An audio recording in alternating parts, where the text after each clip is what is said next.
नमस्कार और the deep dive में आपका स्वागत है। आज हमारे सामने है CG power and industrial solutions limited की वित्तीय वर्ष 26 की तीसरी तिमाही के नतीजों की कॉन्फ्रेंस कॉल ट्रांसक्रिप्ट। और पहली नज़र में तो आंकड़े कमाल के लग रहे हैं। बिल्कुल। कंपनी ने इस तिमाही में अपना अब तक का सबसे ज्यादा स्टैंड अलोन रेवेन्यू और प्रॉफिट दर्ज किया है। मैनेजमेंट ने खुद इसे आउटस्टैंडिंग सेट ऑफ नंबर्स कहा है। लेकिन आज हमारी कोशिश सिर्फ इन बड़े बड़े आंकड़ों को दोहराना नहीं है, बल्कि ये समझना है कि इन नतीजों के पीछे की असली कहानी क्या है। हमेशा कुछ परतें होती हैं, तो हमारा मकसद है इन परतों को खोलना। क्या ये सफलता सिर्फ एक सेगमेंट की वजह से है? क्या कंपनी के दूसरे हिस्से भी इतनी ही मजबूती दिखा रहे हैं? और भविष्य को लेकर जो बड़े बड़े दाव लगाए जा रहे हैं, उनमें कितना दम है? चलिए इसी की गहराई में उतरते हैं। तो शुरुआत करते सबसे बड़े आंकड़ों से। स्टैंड अलोन बिक्री यानी भारत में कंपनी के मुख्य कारोबार से आमदनी साल दर साल 22% बढ़कर लगभग 2,909 करोड़ रुपए हो गए हैं। 22%, ठीक है। और पीबीटी यानी टैक्स चुकाने से पहले का मुनाफा 35% बढ़कर 454 करोड़ रुपए पर पहुंच गया है। 1 मिनट, 35% की बढ़ोतरी? ये तो बिक्री में हुई 22% की बढ़ोतरी से काफी ज्यादा है। इसका सीधा मतलब है कि कंपनी का मुनाफा उसकी बिक्री से भी ज्यादा तेजी से बढ़ रहा है। आपने बिल्कुल सही पकड़ा। और यहीं पर एक बहुत महत्वपूर्ण शब्द आता है, मार्जिन एक्सपेंशन। पीबीटी मार्जिन में 148 बेसिस पॉइंट्स का सुधार हुआ है। इसे आसान भाषा में समझें तो अगर कंपनी पहले 100 रुपए की बिक्री पर मान लीजिए 14 रुपए कमा रही थी, तो अब वो लगभग 15.5 रुपए कमा रही है। सुनने में ये छोटा लगता है, लेकिन हजारों करोड़ के कारोबार में तो ये बहुत बड़ा फर्क होगा, बहुत बड़ा। और ये दिखाता है कि बात सिर्फ ज्यादा माल बेचने की नहीं है। कंपनी शायद बेहतर कीमतों पर बेच पा रही है या फिर अपने खर्चे बेहतर तरीके से संभाल रही है। हाँ, या शायद दोनों ही बातें सच है। इस माहौल में जहां कई कंपनियां लागत बढ़ने के दबाव से जूझ रही हैं, ये मार्जिन एक्सपेंशन दिखाता है कि सीजी पावर की प्राइसिंग पावर मजबूत है और उनका अपने खर्चों पर कड़ा नियंत्रण है। तो ये सिर्फ ज्यादा बेचने की कहानी नहीं है, ये बेहतर और ज्यादा समझदारी से बेचने की कहानी है। चलिए आंकड़ों से आगे बढ़कर भविष्य की तरफ देखते हैं। ऑर्डर्स का क्या हाल है? यहाँ कहानी और भी दिलचस्प हो जाती है। इस तिमाही में कंपनी को लगभग 4,096 करोड़ के नए ऑर्डर मिले। 4,000 करोड़ के? हाँ, जो पिछले साल से 13% ज्यादा है। लेकिन जो आंकड़ा सच में चौंकाने वाला है वो है अनएग्जीक्यूटेड ऑर्डर बैकलॉग। ये 66% बढ़कर 14,859 करोड़ रुपए हो गया है। 1 मिनट, लगभग 15,000 करोड़ का बैकलॉग। ये तो कंपनी की सालाना बिक्री से भी ज्यादा लगता है। सीधे शब्दों में कहें तो ये वो काम है जो कंपनी को मिल चुका है, लेकिन अभी पूरा करना बाकी है। बिल्कुल। ये 15,000 करोड़ का बैकलॉग कंपनी के लिए एक तरह का सुरक्षा कवच है। इसका मतलब है कि अगले कई महीनों बल्कि शायद सालों तक कंपनी की आमदनी लगभग तय है, चाहे बाजार में कोई छोटा मोटा उतार चढ़ाव क्यों ना आ जाए। लेकिन यहाँ एक सवाल भी उठता है, क्या कंपनी के पास इसे समय पर पूरा करने की क्षमता है? कहीं ऐसा तो नहीं कि ऑर्डर तो ले लिए पर डिलीवरी में सालों लग जाएं और ग्राहक नाराज हो जाएं? इस पर हम आगे बात करेंगे, लेकिन पहले कंपनी के अलग अलग हिस्सों को समझते हैं, क्योंकि पूरी कहानी एक जैसी नहीं है। सही। सीजी पावर के मुख्य तौर पर 2 हिस्से हैं, इंडस्ट्रियल्स और पावर सिस्टम्स। और दोनों की कहानी में सच में जमीन आसमान का फर्क है। इंडस्ट्रियल सेगमेंट से शुरू करते हैं। यहाँ बिक्री 8% बढ़कर 1,585 करोड़ रुपए रही। बिक्री बढ़ना तो अच्छी बात है, लेकिन यहाँ एक लेकिन है ना? हाँ, और वो लेकिन मुनाफे में छिपा है। इस सेगमेंट का पीबीआईटी मार्जिन यानी ब्याज और टैक्स से पहले का मुनाफा 12.5% से घटकर 9.4% रह गया। ये एक बड़ी गिरावट है। अच्छा, तो बिक्री बढ़ी पर कमाई घट गई, ऐसा क्यों हुआ? मैनेजमेंट ने क्या वजह बताई? उन्होंने 2 मुख्य कारण बताए हैं। पहला, रेलवे सेगमेंट। वहां पर प्रोडक्ट मिक्स में कुछ बदलाव हुआ और कीमतें भी उम्मीद के मुताबिक नहीं मिली। ओके। दूसरा कारण मोटर्स बिजनेस से जुड़ा है, जहां कच्चा माल यानी कमोडिटी की कीमतें तो बढ़ गईं, लेकिन कंपनी उसका पूरा बोझ ग्राहकों पर नहीं डाल पाई। बिल्कुल, शायद बाजार में कंपटीशन की वजह से। तो ये इंडस्ट्रियल सेगमेंट एक तरह से चिंता का विषय है। कंपनी की शानदार परफॉर्मेंस पर ये एक धब्बे जैसा लग रहा है। इससे निपटने के लिए मैनेजमेंट क्या कर रहा है? वो कई चीजें एक साथ कर रहे हैं। कॉस्ट ऑप्टिमाइजेशन यानी लागत घटाना ऑपरेशनल प्रोडक्टिविटी यानी कम संसाधनों में ज्यादा काम करना और डिसिप्लिन प्राइसिंग यानी धीरे धीरे कीमतें बढ़ाना। इसके साथ ही वो इनोवेट टू वैल्यू या I2V नाम की एक स्ट्रैटेजी पर काम कर रहे हैं। I2V, ये सुनने में काफी कॉर्पोरेट जार्गन जैसा लगता है। इसका असल में मतलब क्या है? ये सिर्फ एक फैंसी नाम नहीं है। इसका सीधा मतलब है कि R&D टीम और इंजीनियर्स ऐसे तरीके खोज रहे हैं जिससे प्रोडक्ट की परफॉर्मेंस भी बेहतर हो और उसे बनाने की लागत भी कम हो। जैसे, क्या कोई अलग सस्ता लेकिन मजबूत मटेरियल इस्तेमाल हो सकता है?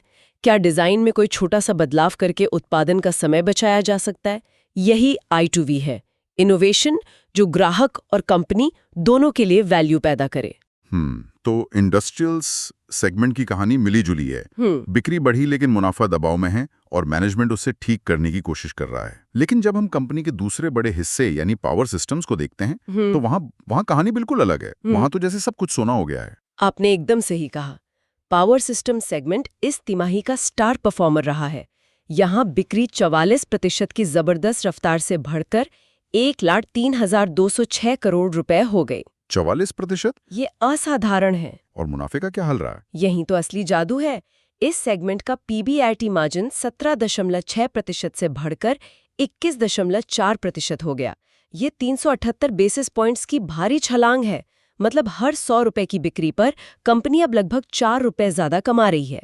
इसका श्रेय बेहतर कीमतों, बाजार में जबरदस्त मांग और बेहतर ऑपरेटिंग लेवरेज को जाता है। ऑपरेटिंग लेवरेज, इसे भी थोड़ा आसान कर दीजिए। जरूर। ऑपरेटिंग लेवरेज का मतलब है कि जब आपकी बिक्री एक स्तर से ऊपर जाती है तो आपके कुछ खर्चे जैसे फैक्ट्री का किराया या स्थायी कर्मचारियों की तनख्वाह उतने नहीं बढ़ते। नतीजा ये होता है कि हर अतिरिक्त बिक्री का एक बड़ा हिस्सा सीधे आपके मुनाफे में जुड़ जाता है। पावर सिस्टम्स में यही हो रहा है। उनकी फैक्ट्रियां पूरी क्षमता से चल रही हैं, जिससे मुनाफा तेजी से बढ़ रहा है। और इस सेगमेंट का ऑर्डर बैकलॉग वो भी बड़ा होगा, जाहिर है। बढ़ा नहीं है, आसमान छू रहा है। पावर सिस्टम्स का ऑर्डर बैकलॉग 89% बढ़कर 11,289 करोड़ रुपए हो गया है।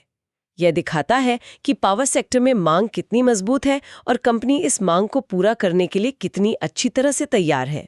इस जबरदस्त प्रदर्शन को देखते हुए कॉल में मैनेजमेंट का रवैया कैसा था? क्या वो भविष्य को लेकर भी इतने ही आश्वस्त थे? उनका आत्मविश्वास साफ झलक रहा था, खासकर पावर सेक्टर को लेकर। MD और CEO मिस्टर अमर कौल ने बहुत बड़ी बात कही। उन्होंने कहा कि अगर कोई बड़ी अप्रत्याशित घटना ना हो तो उन्हें 2029 तक भारत के पावर सेक्टर में कोई मंदी नहीं दिख रही। 2029 तक कोई मंदी नहीं, ये एक बहुत मजबूत बयान है। इस भरोसे का आधार क्या है? इसका आधार है सरकार का इंफ्रास्ट्रक्चर और पावर जनरेशन पर जोर। देश में बिजली की मांग लगातार बढ़ रही है और उसे पूरा करने के लिए नए पावर प्लांट्स, ट्रांसमिशन लाइंस और ट्रांसफार्मर्स की जरूरत है।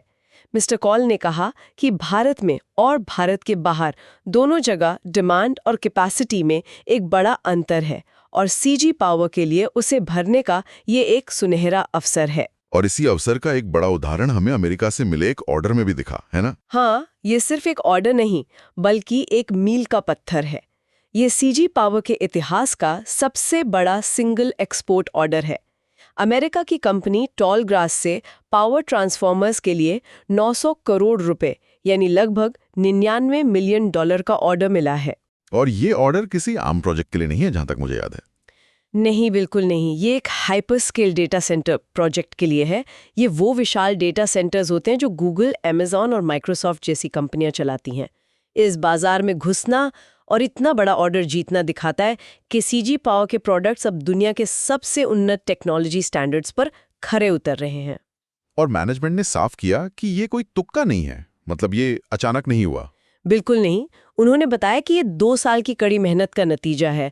अमेरिका जैसे बाजार में अपने प्रोडक्ट को अप्रूव करवाना, वहाँ के कड़े नियमों का पालन करना और स्थानीय कंपनियों से कंपटीशन करना, ये सब एक लंबी प्रक्रिया है।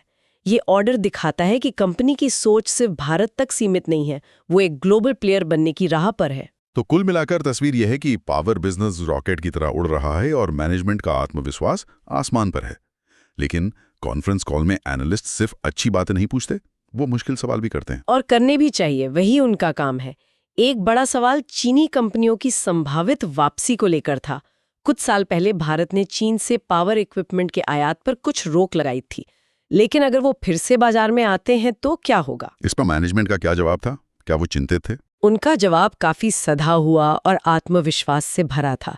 उन्होंने कहा कि अगर लेवल प्लेइंग फील्ड मिलता है, मतलब सबको बराबरी के मौके मिलते हैं? हाँ, अगर नियम सबके लिए बराबर होते हैं तो उन्हें किसी भी प्रतियोगी से डर नहीं है, चाहे वो चीनी हो या कोई और। उनका फोकस अपनी ताकत यानी ऑपरेशनल एफिशिएंसी को और बढ़ाने पर है। और उन्होंने इस बात पर भी जोर दिया कि इस इंडस्ट्री में कोई भी रातों रात आकर कंपटीशन नहीं दे सकता। सही कहा। उन्होंने बताया कि एक नया ट्रांसफार्मर मैन्युफैक्चरिंग प्लांट लगाने और उसे पूरी तरह चालू करने में 24 से 36 महीने यानी 2 से 3 साल लग जाते हैं। ये कोई मोबाइल ऐप नहीं है जिसे कुछ महीनों में बना लिया जाए, इसलिए बाजार में तत्काल कोई बड़ा खतरा नहीं है। एक और मुश्किल सवाल था सेमीकंडक्टर बिजनेस को लेकर। ये सीजी पावर के लिए बिल्कुल नया क्षेत्र है। एक भारी भरकम ट्रांसफार्मर बनाने वाली कंपनी अचानक नाजुक सेमीकंडक्टर चिप्स की टेस्टिंग और पैकेजिंग क्यों कर रही है? इस पर क्या अपडेट है? मैनेजमेंट ने माना कि ये एक लॉन्ग टर्म दांव है। उन्होंने बताया कि उनका छोटा प्लांट, जिसे वो M1 कहते हैं, शुरू हो गया है और अगले 2-3 तिमाहियों में उससे बिक्री भी शुरू हो जाएगी। बड़ा प्लांट M2 दिसंबर 2026 के अंत तक तैयार होगा। और इस छोटे प्लांट का शुरुआती प्रदर्शन कैसा रहा है? यहीं पर एक बहुत ही सकारात्मक खबर है। मैनेजमेंट ने बताया कि M1 प्लांट में यील्ड 98 से 99% आ रही है। यील्ड मतलब? यील्ड का मतलब है कि अगर आप 100 चिप्स पर काम करते हैं तो उनमें से कितने सही सलामत और काम करने लायक निकलते हैं। 98-99% की यील्ड खासकर शुरुआती दौर में उम्मीद से कहीं बेहतर है और ये उनकी टेक्निकल कैपेबिलिटी का एक मजबूत संकेत है। लेकिन उन्होंने ये भी साफ किया कि इसे तुरंत मुनाफे की उम्मीद ना रखी जाए। हाँ, उन्होंने कहा कि हम इस बिजनेस को एक स्टार्टअप की तरह देख रहे हैं। इसमें निवेश लगेगा, समय लगेगा और शुरुआत में शायद घाटा भी हो। ये भविष्य के लिए एक मजबूत नींव रखने जैसा है, न कि आज मुनाफा कमाने का जरिया। अब वापस आते हैं उस सवाल पे जो मैंने पहले पूछा था। क्या कंपनी के पास 15,000 करोड़ के ऑर्डर्स को पूरा करने की क्षमता है? क्या वो अपनी कैपेसिटी बढ़ा रहे हैं? वो सिर्फ क्षमता बढ़ा नहीं रहे, बहुत तेजी से बढ़ा रहे हैं। उन्होंने एक आंकड़ा दिया जो सुनने में अविश्वसनीय लगता है। सिर्फ 3 तिमाही पहले उनकी ट्रांसफार्मर बनाने की कुल क्षमता 20,000 MVA थी। MVA क्षमता नापने की एक इकाई है। 20,000 MVA। ठीक है, आज वो 40,000 MVA हो चुकी है और अगले कुछ महीनों में 65,000 MVA हो जाएगी। क्या मतलब 1 साल से भी कम समय में क्षमता 3 गुनी से भी ज्यादा? हाँ, और मैनेजमेंट ने ये भी संकेत दिया कि जो कैपेक्स प्लान यानी विस्तार की योजना 2028 के लिए थी, वो शायद 1 साल पहले 2027 में ही पूरी हो जाए। ये बाजार की मजबूत मांग और उस मांग को पूरा करने की कंपनी की आक्रामकता, दोनों का सीधा संकेत है। तो इन सब का निचोड़ क्या है? इस पूरी चर्चा का सार क्या निकाला जाए? संक्षेप में सीजी पावर एक जबरदस्त ग्रोथ की राह पर है, जिसका मुख्य इंजन उनका पावर सिस्टम्स बिजनेस है। ये इंजन न सिर्फ तेज चल रहा है, बल्कि बहुत कुशलता से भी चल रहा है।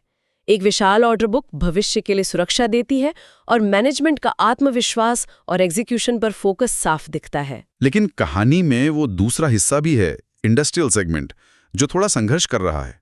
और एक बिल्कुल नया अनजान रास्ता भी है, सेमीकंडक्टर बिजनेस, जो एक बड़ा और शायद जोखिम भरा दाव है। बिल्कुल। तो कहानी ये है कि कंपनी अपने सबसे मजबूत इंजन के दम पर उड़ान भर रही है, लेकिन उसे अपने दूसरे इंजन को भी ठीक करना होगा। और साथ ही उसने भविष्य के लिए एक बिल्कुल नए तरह के रॉकेट इंजन पर भी काम शुरू कर दिया है, जिसे बनाने में समय और पैसा दोनों लगेगा। और जाते जाते एक विचार, कुछ ऐसा जिस पे हमारे श्रोताओं को सोचने के लिए छोड़ा जाए। इस कॉल में एक छोटी सी जानकारी सामने आई जिस पर ज्यादा चर्चा नहीं हुई। हमने शुरू में बात की थी कि इंडस्ट्रियल सेगमेंट के मुनाफे पर दबाव है और उसकी एक वजह रेलवे बिजनेस था। मैनेजमेंट ने बताया कि उन्होंने इस बिजनेस के लिए एक नए लीडर धनंजय बापत को नियुक्त किया है, जो इस काम को फ्रेश पेयर ऑफ आईज से यानी एक नए नजरिए से देख रहे हैं। अच्छा, तो सोचने वाली बात यह है कि क्या ये नया नेतृत्व रेलवे बिजनेस में नई जान फूंक पाएगा? क्या वो इसे इंडस्ट्रियल सेगमेंट की कमजोरी से निकालकर उसकी अगली ताकत, उसका अगला ग्रोथ इंजन बना पाएगा? पावर सिस्टम्स की कहानी तो सब जानते हैं, लेकिन सीजी पावर की अगली बड़ी कहानी शायद इंडस्ट्रियल सेगमेंट के इस हिस्से से निकल कर आए। इस पर नजर रखना दिलचस्प होगा।